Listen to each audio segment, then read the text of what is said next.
All right, so I was listening to one of Philip Anthony Mitchell's sermons, and his eschatology was kind of off, and I want you guys to see it because it's very important. This type of stuff is serious. Daniel prophesies, watch, 70 weeks. At the end of 70 weeks, humanity will come to an end. God will put an end to sin. God will bring in the eternal state at the end.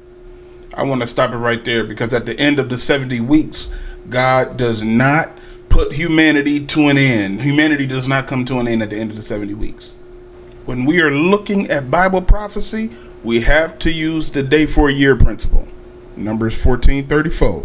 After the number of days in which ye search the land, even 40 days, each day for a year. Each day for a year. Ezekiel 4:6. And when thou hast accomplished them, lie again on thy right side, and thou shalt bear the iniquity of the house of Judah 40 days. I have appointed thee each day for a year. So when we're dealing with that text, 70 weeks are determined upon thy people and upon thy holy city to finish the transgression and to make an end of sins and to make reconciliation for iniquity and to bring in everlasting righteousness and to still up the vision and prophecy and to anoint the most holy. There's 7 days in a week. All right. So 7 times 7, that's 49. So then that would make it 490 years. A day for a year. 7 days, 7 years. 70 weeks. So then it'll be 70 times. That'll give you 490 years. And as you guys can see, this is part of the 2300 day prophecy. All right. So that 70 weeks, this started in 457 BC. All right, that's when the decree went forth. 70 weeks are determined upon thy people. 457 BC. At the end of this verse, it says, and to anoint the most holy. We all know who the most holy is. So what does it mean to anoint the most holy? Matthew 3:16. And Jesus, when he was baptized, went up straightway out of the water, and lo, the heavens were opened unto him, and he saw the Spirit of God descending like a dove and lighting upon him. So when the text say to anoint the most holy, it's talking about the baptism of Christ, when the Holy Spirit descended upon him. That took place in 27 BC. The text goes on to say, know therefore and understand that from the going forth of the commandment to restore and to build Jerusalem unto the Messiah, the Prince, shall be 7 weeks. 7, all right. There's 7 days in a week. Remember, we did this a few minutes ago.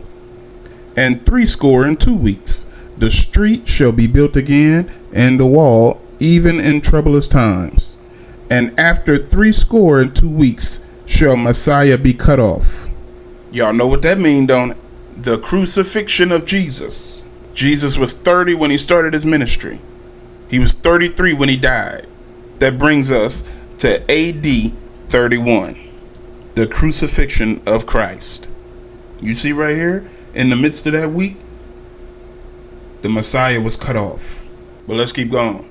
He said that there are 7 weeks, watch, 7 weeks the temple is rebuilt, then another group of weeks, 62 weeks or 63 weeks, an anointed one will cut off. These weeks represent 7 years. Each week is 7 years. There is 49 years to the building of the temple, another 400 plus years until the coming of Christ, and then there is a gap in the text between the coming of Christ and the final week. Daniel has no idea about that gap. Gosh. He does not tell us what happens in that gap. All we know that Daniel sees in a vision 69 weeks. And in the 69 weeks, which represents years, the temple is rebuilt, Christ comes, Christ is crucified, and then the Antichrist comes. But he does not see what happens between the execution of Christ and the coming of the Antichrist. That week is missing. He never saw the gap in between that week. What was the gap that Daniel did not see in his prophecy? The gap that you and I are living in right now. Gosh. Daniel never saw the church age. Come on now, dog. Come on, man. It's stuff like this that is so disappointing. Because Daniel 2 said this. Look at verse 32. This image's head was of fine gold, his breast and his arms of silver, his belly and his thighs of brass, his legs of iron, his feet part iron and clay. Thou sawest till that a stone was cut out without hands, which smote the image upon his feet. And do y'all see what this is? This is the timeline of Earth's history. God gave King Nebuchadnezzar a dream about Earth's history. Verse 45 say, for as much as thou sawest that a stone was cut out of the mountain without hands, and that it brake in pieces the iron, brass, clay, silver, and the gold, the great God hath made known to the king what shall come to pass hereafter. And the dream is certain, and the interpretation thereof is sure.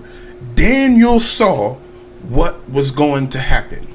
He even saw the church age. Why? Because we are living in the feet, the toenails of that statue in Daniel 2.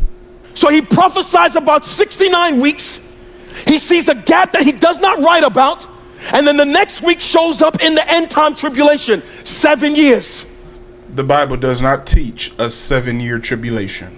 Do y'all know where that teaching comes from? Jesuits. And guess who else? John Darby. He made it famous. So when we look at this, at the end of the 70 weeks, that 70 weeks, 7 times 7 is 49. So if you do the 70 weeks times 7, that'll give you the 490 years. So when you look at this, in AD 34, y'all can look this stuff up now. Stephen was stoned. Philip Anthony Mitchell said at the end of the 70 weeks, Christ was putting an end to humanity. No, because 2 events happened in the middle of this. Christ was baptized and he died. And at the end of it, Stephen was stoned. All of this is part of the 2300 day prophecy. So after that 70 weeks, the 70 years, which is 490, you still got some more history to go through. You still got Rome and all of that. This is when it gets into the toes, the feet, and the legs of iron in Daniel 2, that statue. So at the time when this went forward in 457 BC, you going all the way down through Earth's history. And then you got the Dark Ages. That's why I say, man, sometimes you got to listen when they talk, man, because sometimes they don't be knowing. And they are preaching what John Darby and Cyrus Schofield and all them other boys, them Jesuits and all of that, they preaching that stuff. And it's coming out more clearer to me now because of the research that I have been doing when it comes to these guys. All this pre-trib and 7 years of tribulation and secret rapture and all that stuff, man, none of this stuff is in the Bible. And they take scriptures from in the Bible and they twist it to fit the doctrines. All right. I like Philip Anthony Mitchell. I agree with him more than I don't. But on serious stuff like this, I have to disagree, and I had to say something about it.